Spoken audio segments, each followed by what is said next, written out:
공증 사무소에 앉아 있었습니다. 떨리는 손으로 볼펜을 잡았어요. 서류에 적힌 금액이 눈에 들어왔습니다. 5억 원. 제가 10년 동안 악착같이 모은 전 재산이었습니다. 마지막으로 한 번 더 물어보더군요. 정말 전액 기부하냐고요. 저는 주저하지 않고 대답했습니다. 그렇다고요. 그리고 사인했습니다. 왜냐고요? 제 두 아들이 10년 동안 저를 어떻게 대했는지 알게 됐거든요. 병원에 입원했을 때 걱정한 건 제 건강이 아니라 제 통장 잔고였습니다. 요양원 보낼 계획 세우면서 제 집 명의 이전부터 알아봤어요. 제가 죽기도 전에 유산 배분 싸움을 했습니다. 그래서 결정했습니다. 한 푼도 안 주기로요. 여러분, 이야기 시작하기 전에 혹시 구독과 좋아요 누르셨나요? 여러분의 작은 관심이 저 같은 사람들에게 큰 용기가 됩니다.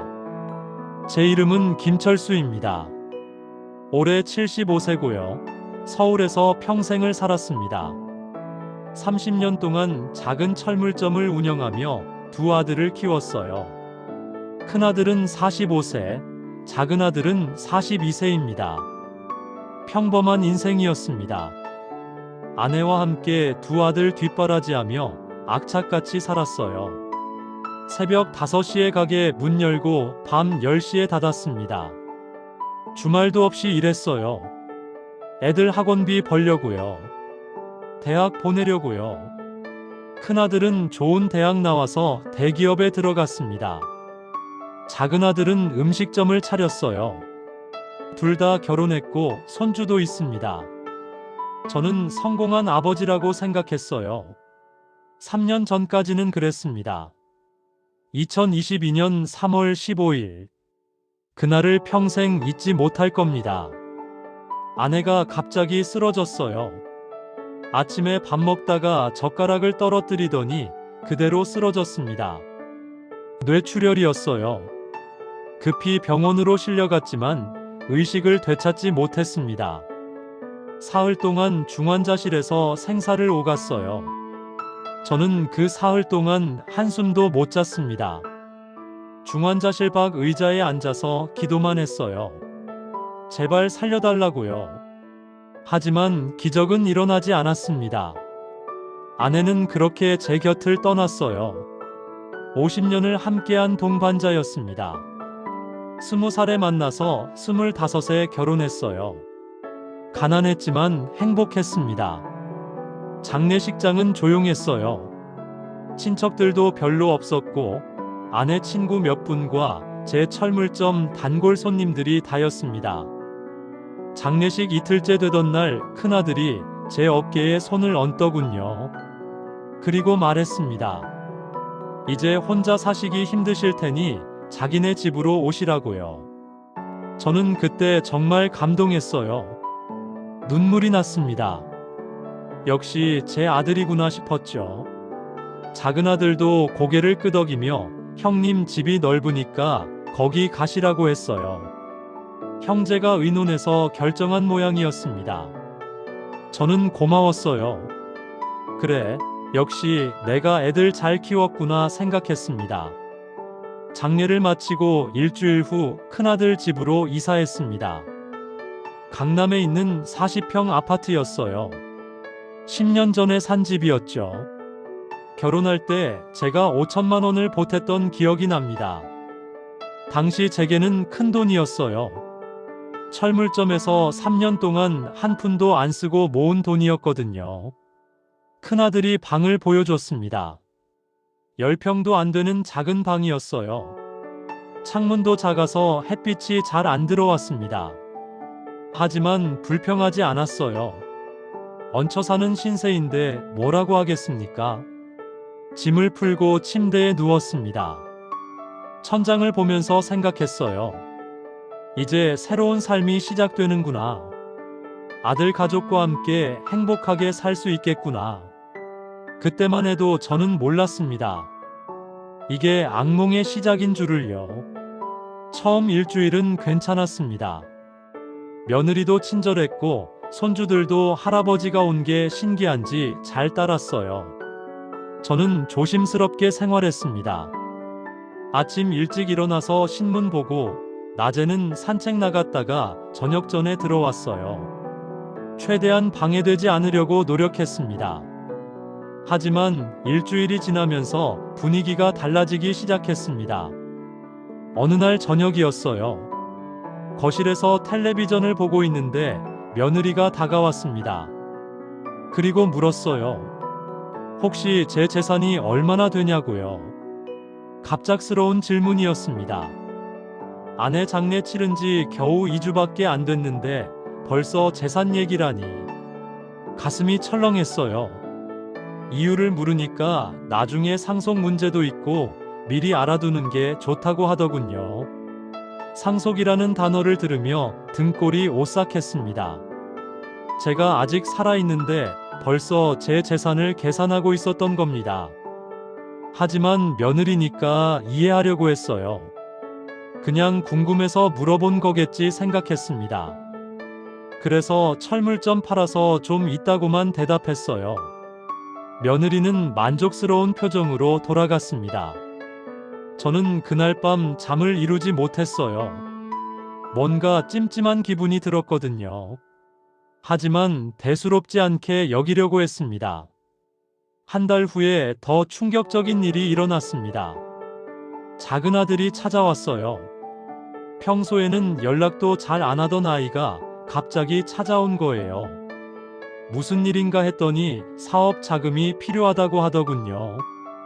음식점을 하나 더 내려고 하는데 자금이 부족하다면서 3천만 원을 빌려달라고 했습니다. 꼭 갚겠다고 했어요. 3천만 원. 작은 돈이 아니었습니다. 하지만 제 아들이 어려우면 도와줘야죠. 며칠 후 3천만 원을 송금했습니다. 통장 잔고가 뚝 떨어지는 걸 보니까 마음이 아팠지만 아들이 잘 되는 일이니까 기쁜 마음으로 보냈어요. 하지만 그 후로 작은 아들은 연락이 뜸해졌습니다. 한 달이 지나도 두 달이 지나도 소식이 없었어요. 제가 먼저 전화했습니다.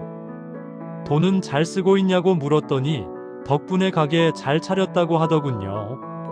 그래서 언제 갚을 수 있겠냐고 물었습니다. 그때 작은 아들이 한 말을 저는 평생 잊지 못할 겁니다. 지금 형편이 어렵다면서요. 그리고 솔직히 어차피 나중에 자기 거 아니냐고 했습니다. 미리 받은 거라고 생각하면 안 되냐고요. 전화기를 떨어뜨릴 뻔했습니다. 어차피 나중에 자기 거, 미리 받은 거. 더 충격적인 건 그 다음 말이었습니다. 제가 너무 그러지 말라면서요. 큰형한테는 집 살 때 5천만 원 줬다면서 자기는 3천만 원 받은 것뿐이라고 했습니다. 그 말을 듣는 순간 가슴이 무너져 내렸습니다. 제 아들이 저를 ATM 기계쯤으로 생각하고 있었던 거예요. 주면 받고 언젠가는 더 받을 거라고 계산하고 있었던 겁니다. 전화를 끊고 한참을 멍하니 앉아 있었습니다. 이게 과연 내가 30년 동안 정성껏 키운 아들인가 싶었어요. 밤새 잠을 못 잤습니다. 천장을 보면서 생각했어요.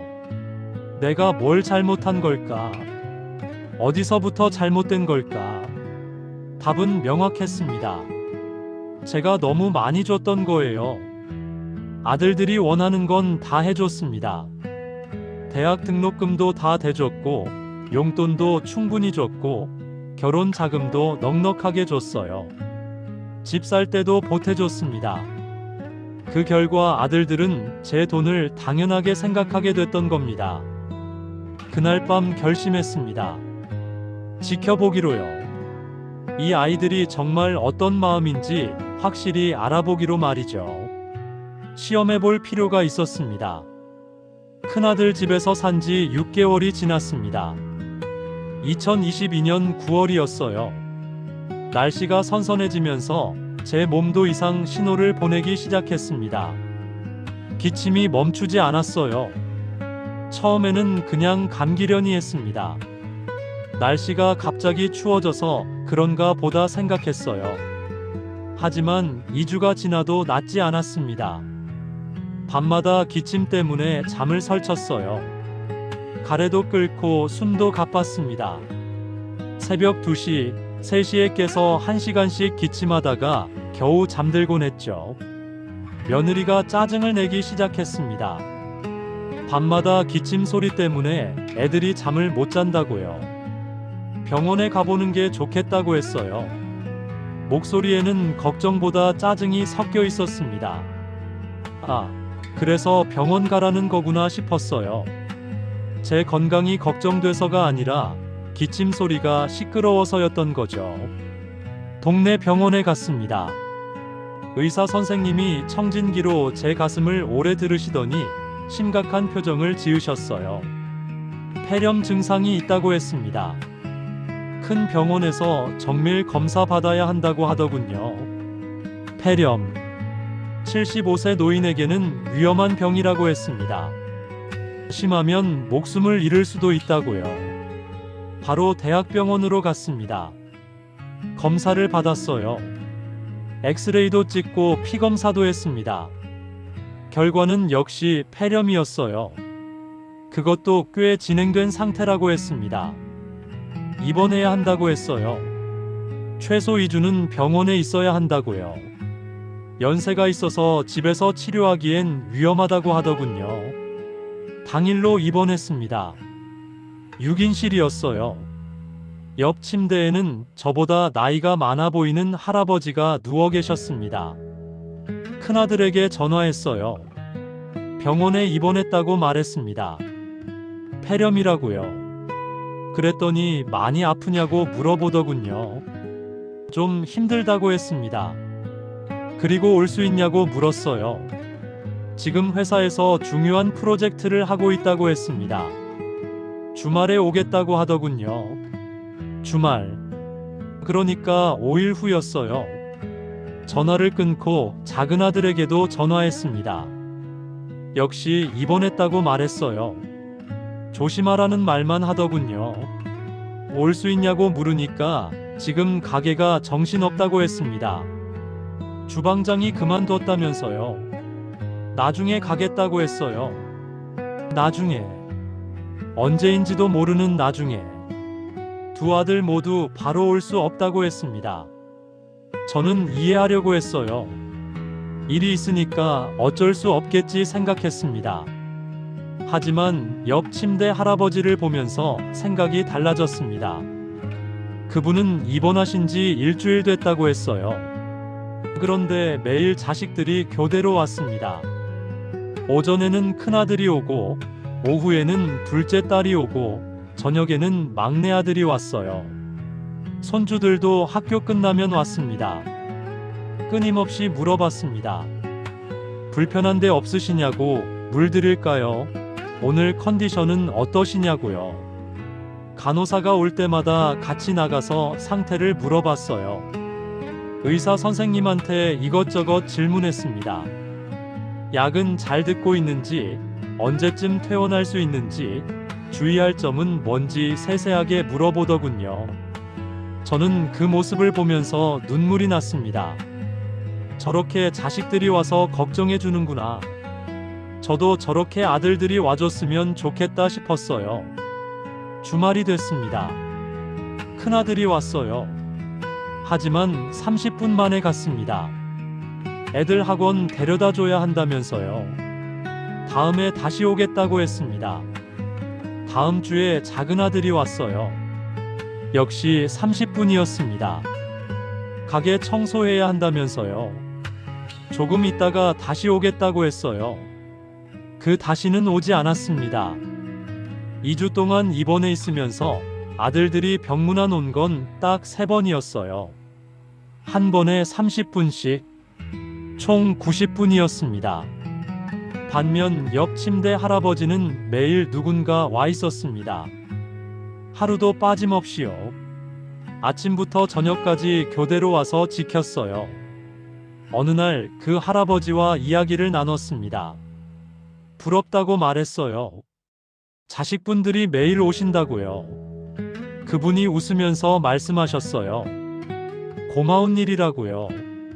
어떻게 키우셨냐고 물었습니다. 저렇게 효자로요. 할아버지가 잠시 생각하시더니 말씀하셨습니다. 특별히 뭘 한 건 없다고요. 그냥 사랑을 많이 줬을 뿐이라고 하시더군요. 그리고 한 가지 더 말씀하셨어요. 돈으로 애들을 대하지 않았다고요. 그 말이 귓가에 맴돌았습니다. 돈으로 대하지 않았다? 더 물어봤습니다. 무슨 뜻이냐고요? 필요할 때 도와주되 당연하게 생각하지 않도록 했다고 하셨어요. 그리고 자기 노후는 자기가 책임진다고 항상 말했다고요. 자식들한테 짐이 되지 않겠다고 선을 그었다고 하더군요. 그 말이 가슴에 와닿았습니다. 저는 정반대로 했거든요. 아들들이 원하는 건 다 해줬어요. 대학 등록금도 다 대줬고, 용돈도 충분히 줬고, 결혼 자금도 넉넉하게 줬습니다. 집 살 때도 보태줬어요. 그 결과가 지금이었습니다. 제가 실수했다고 말했더니 할아버지가 말씀하셨어요. 아직 늦지 않았다고요. 지금부터라도 바꾸면 된다고요. 어떻게 바꾸냐고 물었습니다. 당신이 당신을 위해 살라고 하셨어요. 자식들 눈치 보지 말라고요. 그날 밤 한참을 생각했습니다. 정말 지금부터라도 바꿀 수 있을까? 75년을 살면서 이제 와서 바꾼다는 게 가능할까? 하지만 바꿔야겠다고 결심했습니다. 이대로는 안 되겠더라고요. 2주 후 퇴원했습니다. 큰아들 집으로 돌아왔어요. 그런데 집에 도착하니까 며느리가 인상을 쓰고 있더라고요. 병원비는 어떻게 할 거냐고 물어봤습니다.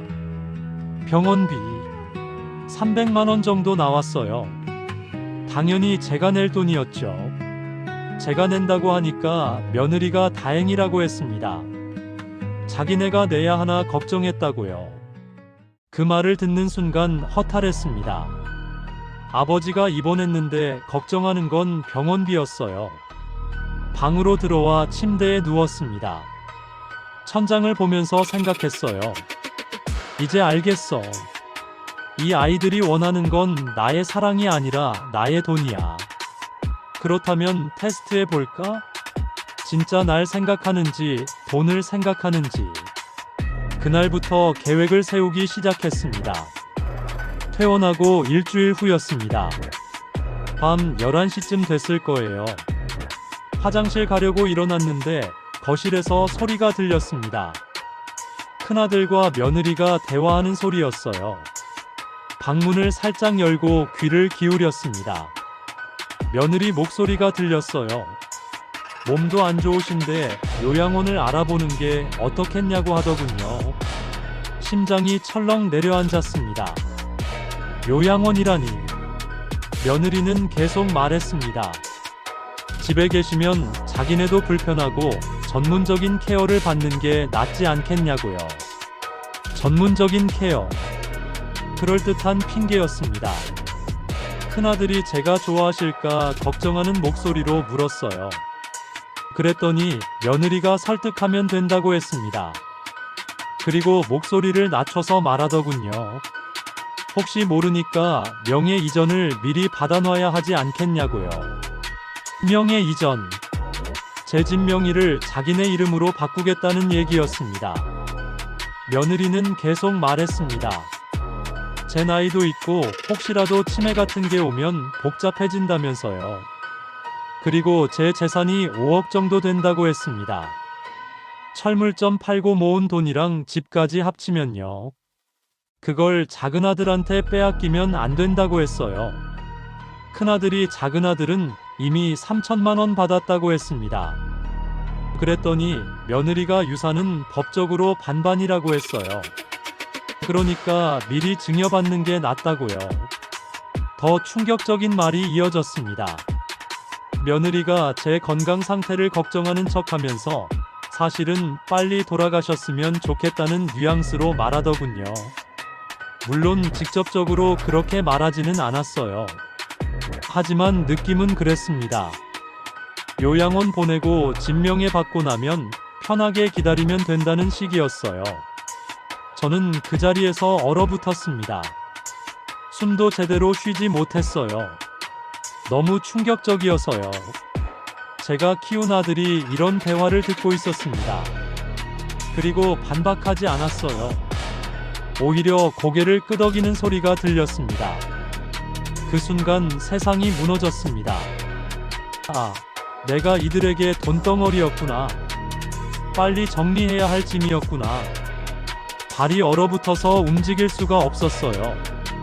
한참을 그렇게 서 있었습니다. 거실 불이 꺼지는 소리가 들렸습니다. 두 사람이 방으로 들어가는 소리가 났어요. 저는 그제야 방으로 돌아왔습니다. 침대에 주저앉았어요. 손이 떨렸습니다. 온몸이 떨렸어요. 화가 났습니다. 슬펐습니다. 억울했습니다.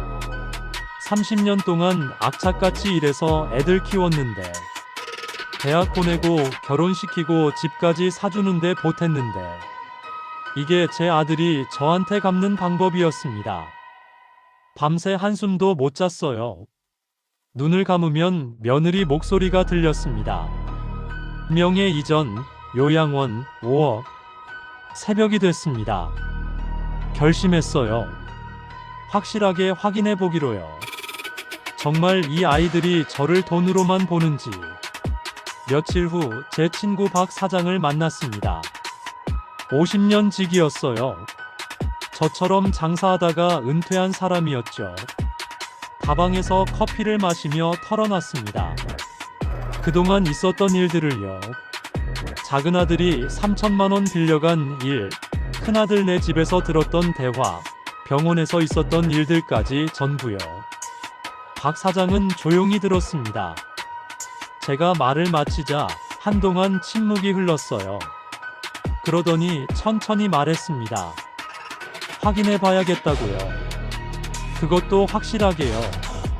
어떻게 하냐고 물었더니 박 사장이 뜻밖의 제안을 했습니다.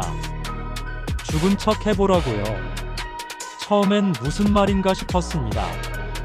하지만 박 사장 얘기를 들어보니 일리가 있었어요. 아프다는 소식을 전하면 아들들이 어떻게 반응하는지 보라는 거였습니다. 재산 얘기를 먼저 꺼내는지, 아버지 걱정을 먼저 하는지요.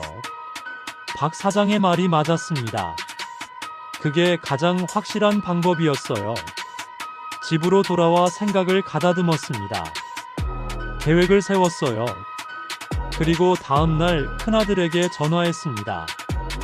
목소리를 일부러 힘없게 만들었어요.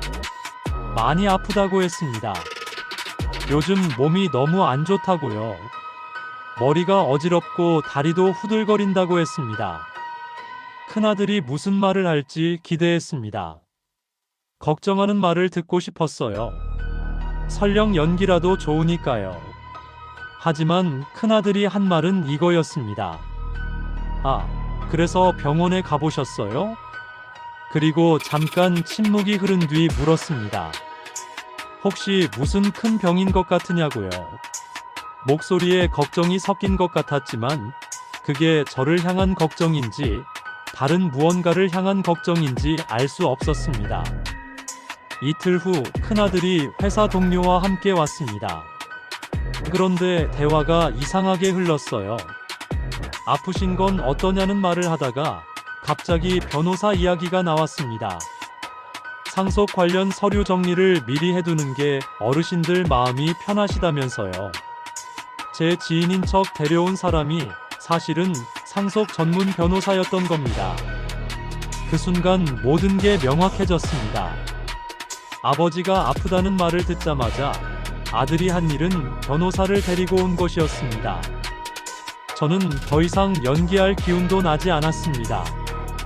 괜찮다고 좀 쉬겠다고 하고 방으로 들어왔어요. 침대에 앉아 오랫동안 생각했습니다. 가슴 한쪽이 텅 빈 것 같았어요. 30년 동안 키운 아들이었습니다. 새벽 5시에 일어나서 밤 10시까지 일하며 학원비 대주고 대학 보내고 결혼 자금 마련해준 아들이었어요. 그 아들이 아버지 부고를 기다리는 사람처럼 행동하고 있었습니다. 그날 밤 저는 결심했습니다. 완전히 돌이킬 수 없이요. 결심을 굳히고 나니 오히려 마음이 편해졌습니다. 이상한 일이었어요. 분노도 서러움도 가라앉고 나니 이상하게 홀가분했습니다. 마치 오래된 짐을 내려놓은 것 같았어요. 큰아들 집을 나가기로 했습니다. 조용히 아무 말 없이요. 이른 아침에 짐을 쌌습니다. 큰 가방 2개. 50년 인생을 살면서 제게 남은 건 그것뿐이었어요. 아내가 써주던 수건 몇 장, 오래된 사진 앨범, 그리고 철물점 시절 단골 손님이 선물해준 작은 시계 하나. 거실에 나왔을 때 마침 큰아들이 출근 준비를 하고 있었습니다. 저를 보더니 어디 가시냐고 물었어요. 따로 살아보겠다고 했습니다. 큰아들 얼굴이 복잡하게 일그러졌어요. 무슨 말을 해야 할지 모르는 표정이었습니다. 그러다가 결국 한 말이 그것이었어요. 재산 정리는 어떻게 하실 거예요? 저는 대답하지 않았습니다. 고개를 끄덕이고 문을 열고 나왔어요. 엘리베이터를 기다리면서 눈물이 났습니다. 그렇게 울고 싶지 않았는데도요. 눈물이라는 게 마음대로 되는 게 아니더라고요. 지하철을 탔습니다. 오래된 친구 박 사장이 잠시 쓰라고 내어준 그의 형 아파트로 향했어요. 비어있는 방이 있다고 해서요. 짐을 풀며 생각했습니다. 이제 뭘 해야 할까? 남은 5억 원을 어떻게 해야 할까? 사실 그 돈에 대해서는 이미 생각을 굳혀가고 있었습니다. 다만 확신이 서지 않았던 거예요. 내가 너무 극단적인 결정을 내리는 건 아닐까 하고요. 하지만 큰아들 집에서 나오며 들었던 마지막 말이 그 확신을 굳혀줬습니다. 재산 정리는 어떻게 하실 거예요? 아버지가 집을 나가는데 재산 걱정부터 하는 아들이었습니다. 저는 더 이상 흔들리지 않았어요. 그날 오후 오래된 지인을 찾아갔습니다. 30년 전부터 알고 지내던 사회복지사였어요. 봉사활동을 같이 하던 시절이 있었거든요. 오랜만에 연락하니 반가워했습니다. 사정을 이야기했어요. 돈을 기부하고 싶다고요. 5억 원을요. 그분이 눈이 커졌습니다. 그 돈이면 정말 많은 사람에게 도움이 된다고 했어요. 어디에 쓰였으면 좋겠냐고 물었습니다. 저는 망설이지 않고 말했습니다. 형편이 어려운 아이들에게 쓰였으면 좋겠다고요. 부모가 없거나 가난해서 꿈을 포기해야 하는 아이들이요. 저처럼 가난했던 아이들이요. 지인이 잠시 말이 없다가 물었습니다. 정말 괜찮으시냐고요? 노후는 어떻게 하실 거냐고요? 괜찮다고 했습니다. 솔직히 말하면 노후 걱정이 없는 건 아니었어요. 하지만 그 돈을 아들들에게 주는 것보다는 낯선 아이들에게 주는 게 훨씬 마음이 편했습니다. 적어도 그 아이들은 제 돈 때문에 저를 원망하거나 이용하려 하지 않을 테니까요. 2주 후 공증 사무소에 앉았습니다. 서류에 사인하기 직전 손이 떨렸어요. 두려운 게 아니었습니다. 오래 참았던 무언가가 몸 밖으로 빠져나가는 느낌이었어요. 볼펜을 꽉 쥐고 사인했습니다. 5억 원. 10년 동안 악착같이 모은 전 재산. 그 돈의 주인은 이제 제가 아니었습니다. 공증 사무소 문을 나서며 오히려 웃음이 나왔어요. 이렇게 시원할 줄 몰랐습니다. 하늘이 파랬습니다. 오래간만에 하늘을 제대로 본 것 같았어요. 걸어가면서 생각했습니다. 아내도 이 선택을 좋아했을 것 같다고요. 아내는 평생 나눠주는 사람이었거든요. 이웃집 형편이 어려우면 밥을 해다 날랐고 동네 어른들 생신에는 꼭 떡을 돌렸어요. 작은 아들이 철없이 돈을 빌려갔을 때도 아내는 그냥 줘버렸습니다. 갚으면 좋고 못 갚으면 어쩔 수 없다면서요. 그 아내를 닮고 싶었습니다. 제가 너무 오래 움켜쥐고 살았던 것 같았거든요. 그날 저녁 박 사장과 작은 식당에서 밥을 먹었습니다. 삼겹살에 소주 한 잔이었어요. 박 사장이 물었습니다. 후회하지 않겠냐고요. 전혀라고 대답했습니다. 그리고 소주잔을 들었어요. 아내 생각을 하면서요. 잘했지? 하고 속으로 물었습니다. 기부 소식은 생각보다 빨리 퍼졌습니다. 사회복지재단에서 감사패를 전달하겠다고 연락이 왔어요. 작은 기념식을 열겠다고 했습니다.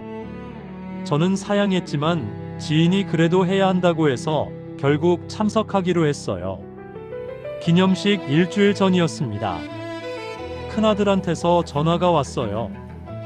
오랜만이었습니다. 제가 집을 나온 뒤로 연락이 거의 없었거든요. 목소리가 달랐습니다. 잔뜩 굳어 있었어요. 아버지, 기부하셨다는 게 사실이에요? 사실이라고 했습니다. 전화기 너머로 잠시 침묵이 흘렀어요. 그리고 큰아들이 말했습니다. 그 돈이 얼마인지 아세요?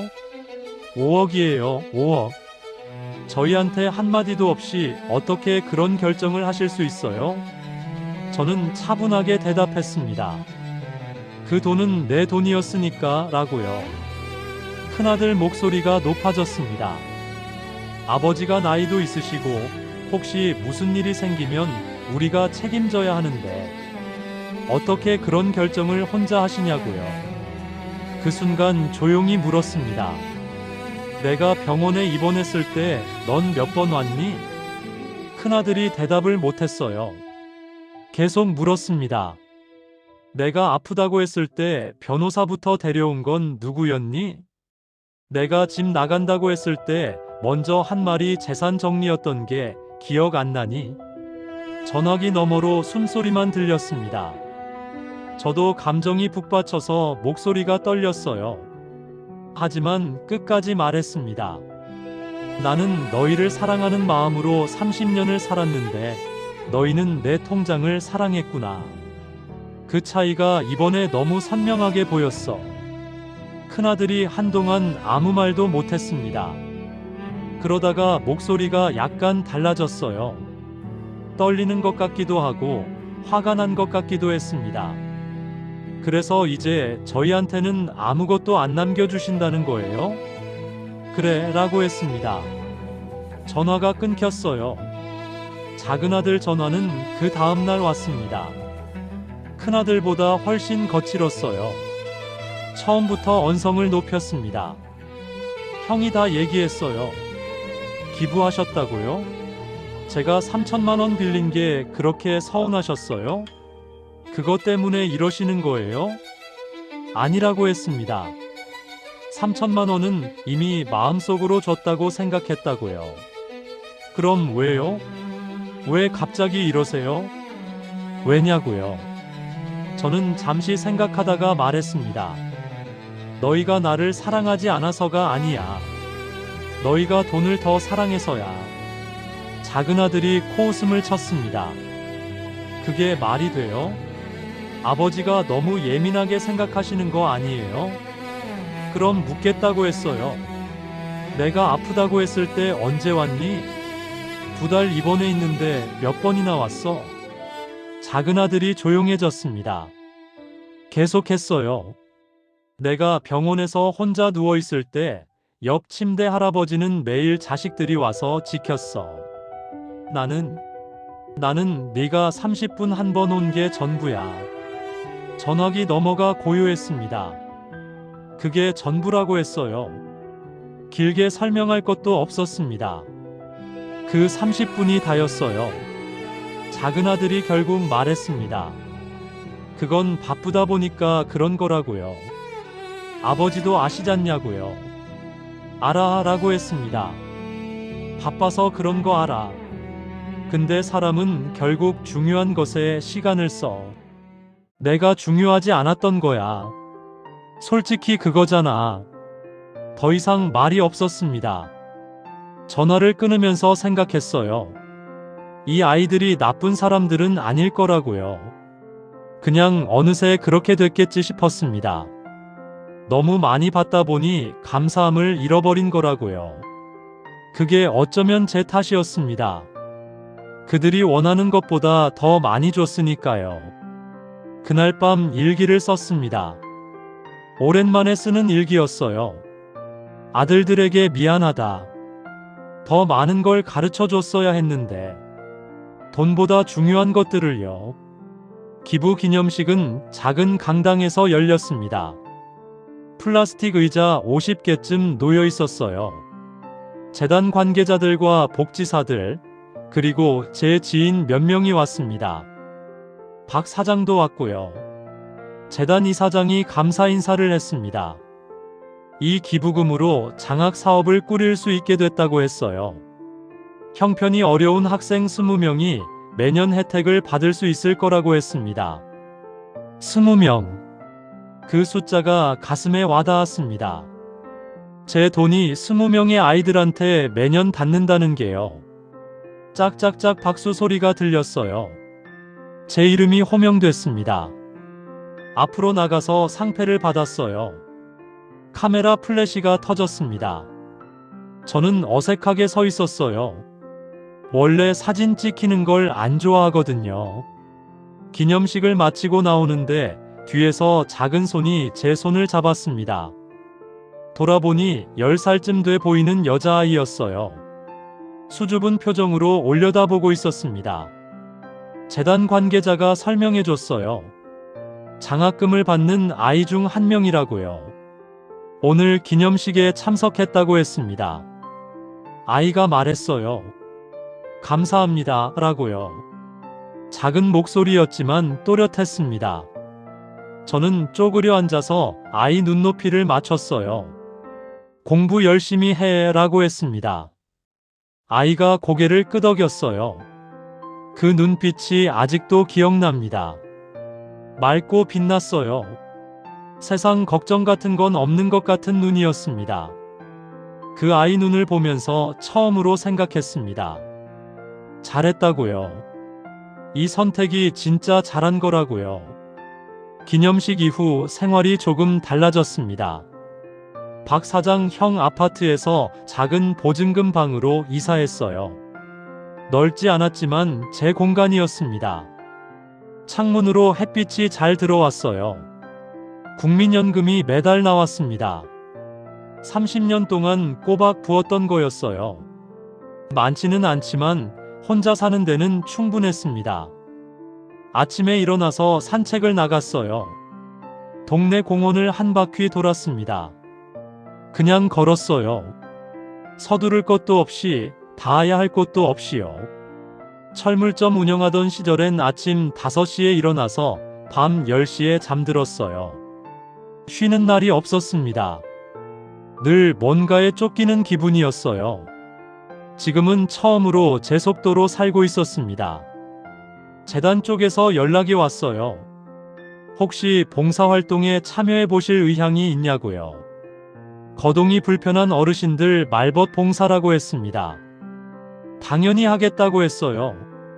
매주 화요일과 목요일 오후에 봉사를 나갔습니다.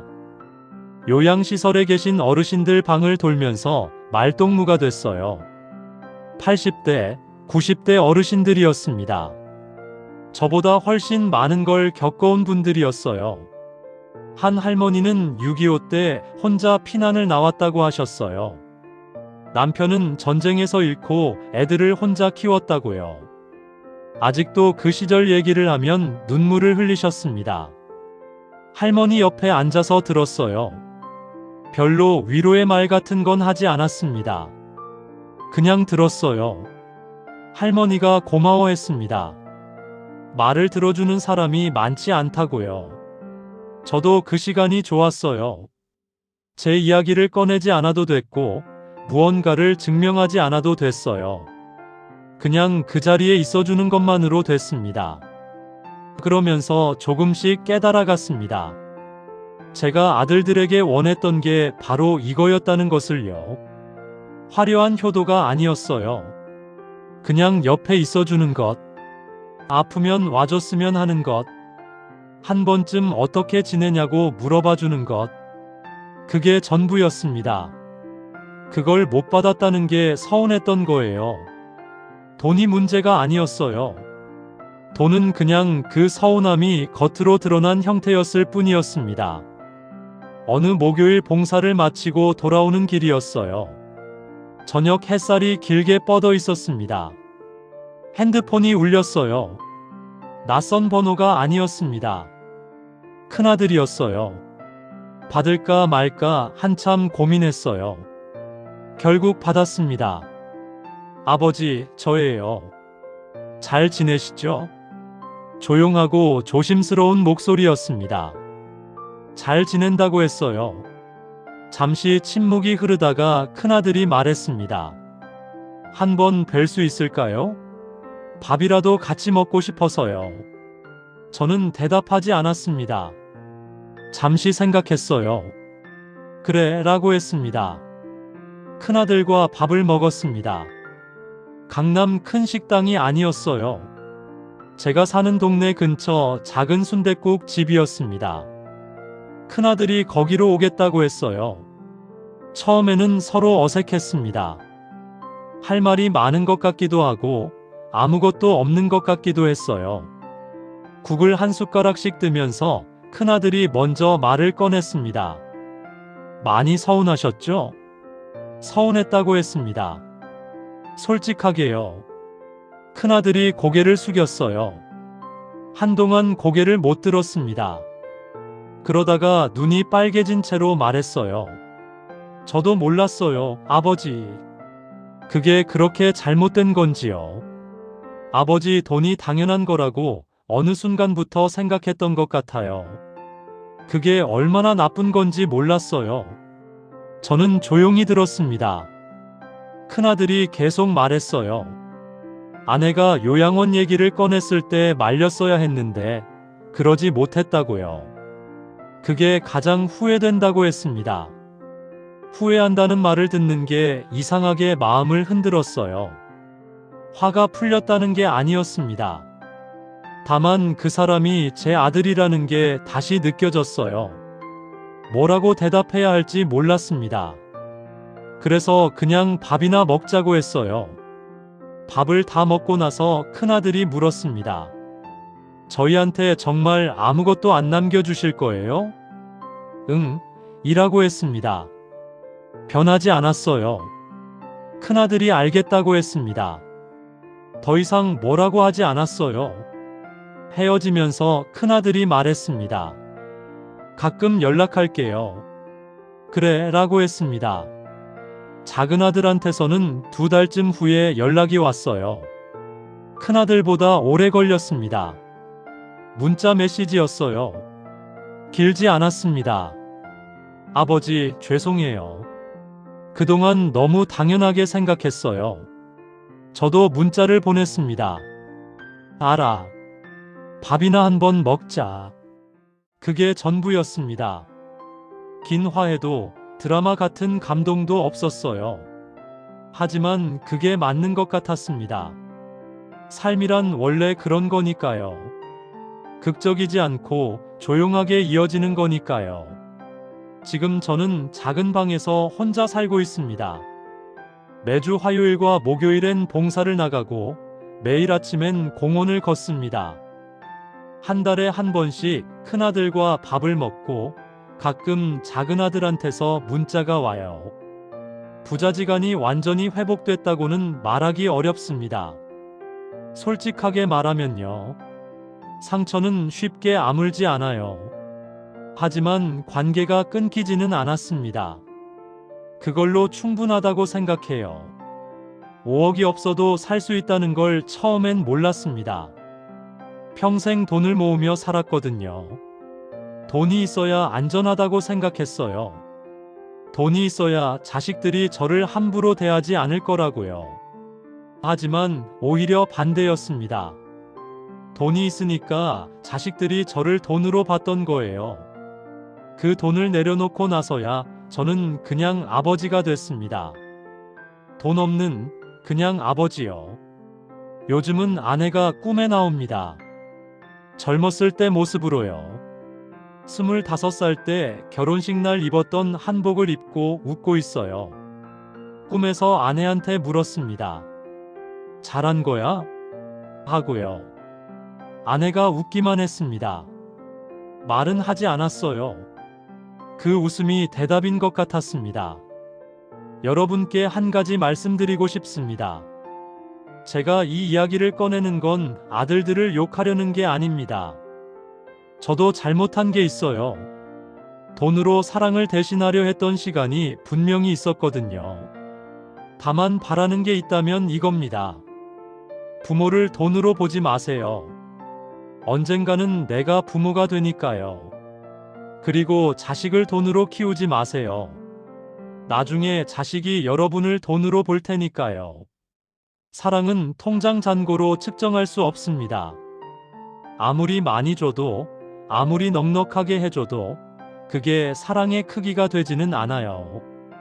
그냥 옆에 있어주는 것, 아프면 와주는 것, 어떻게 지내냐고 물어봐주는 것, 그게 사랑입니다. 그게 전부예요. 저는 오늘도 공원을 걷습니다. 혼자지만 외롭지 않습니다. 왜냐면 이제는 제가 저를 위해 살고 있거든요. 75년 만에 처음으로요.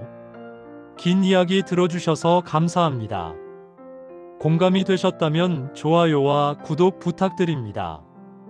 여러분의 관심이 저 같은 사람에겐 큰 힘이 됩니다.